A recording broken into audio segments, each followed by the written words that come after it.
السلام علیکم ورحمۃ اللہ وبرکاتہ۔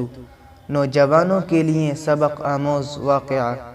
بنی اسرائیل کا ایک قصاب اپنے پڑوسی کی کنیز پر عاشق ہو گیا۔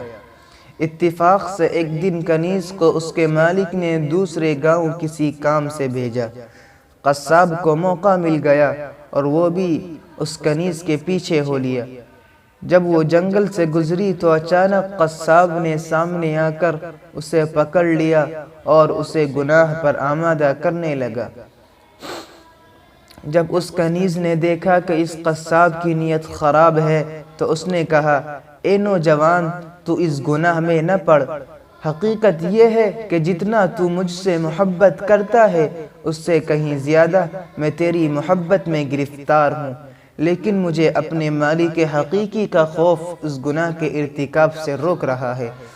اس نیک سیرت اور خوف خدا رکھنے والی کنیز کی زبان سے نکلے ہوئے یہ الفاظ تاثیر کا تیر بن کر اس قصاب کے دل میں پیوست ہو گئے، اور اس نے کہا، جب تو اللہ سے اس قدر ڈر رہی ہے تو میں اپنے پروردگار سے کیوں نہ ڈروں؟ میں بھی تو اسی مالک کا بندہ ہوں، جا تو بے خوف ہو کر چلی جا۔ اتنا کہنے کے بعد اس قصاب نے اپنے گناہوں سے سچی توبہ کی اور واپس پلٹ گیا۔ راستے میں اسے شدید پیاس محسوس ہوئی، لیکن اس ویران جنگل میں کہیں پانی کا دور دور تک کوئی نام و نشان نہ تھا۔ قریب تھا کہ گرمی اور پیاس کی شدت سے اس کا دم نکل جائے۔ اتنے میں اسے اس زمانے کے نبی کا ایک قاصد ملا۔ جب اس نے قصاب کی یہ حالت دیکھی تو پوچھا، تجھے کیا پریشانی ہے؟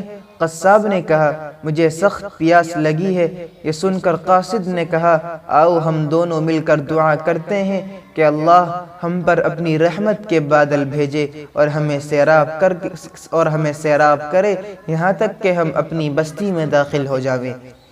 قصاب نے جب یہ سنا تو کہنے لگا، میرے پاس تو کوئی ایسا نیک عمل نہیں جس کا وسیلہ دے کر دعا کروں۔ آپ نیک شخص ہیں، آپ ہی دعا فرمائیں۔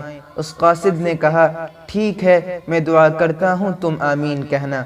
پھر قاصد نے دعا کرنا شروع کی اور وہ قصاب آمین کہتا رہا۔ تھوڑی ہی دیر میں بادل کے ایک ٹکڑے نے ان دونوں کو ڈھانپ لیا اور وہ بادل کا ٹکڑا ان پر سایہ فگن ہو کر ان کے ساتھ ساتھ چلتا رہا۔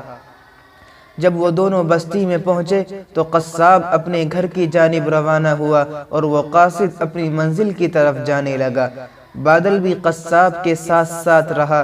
جب اس قاصد نے یہ ماجرا دیکھا تو قصاب کو بلایا اور کہنے لگا، تم نے تو کہا تھا کہ میرے پاس کوئی نیکی نہیں اور تم نے دعا کرنے سے انکار کر دیا تھا، پھر میں نے دعا کی اور تم آمین کہتے رہے، لیکن اب حال یہ ہے کہ بادل تمہارے ساتھ ہو لیا ہے اور تمہارے سر پر سایہ فگن ہے۔ سچ بتاؤ، تم نے ایسی کون سی عظیم نیکی کی ہے جس کی وجہ سے تم پر یہ خاص کرم ہوا؟